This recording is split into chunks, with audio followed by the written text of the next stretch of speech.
upang ako'y inyong batuin. Then verse 33, tingnan niyo yung sinabi ng mga Hudyo.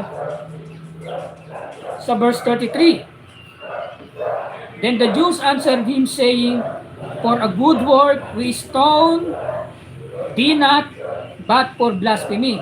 Sabi ng mga Hudyo, hindi ka namin binabato dahil sa mabuting gawa, kundi sa blasphemy o sa ano nga sa Tagalog, dahil sa pamumusong.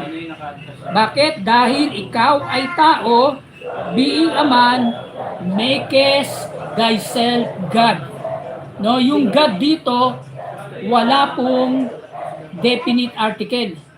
So ibig bang sabihin dito na yung Diyos dito ay adjective? No, kasi kung titingnan mo yung line of argument ng mga Hudyo kung bakit babatuin nila ang Panginoon, sinabi ng Panginoon, ako at ang Ama iisa na galing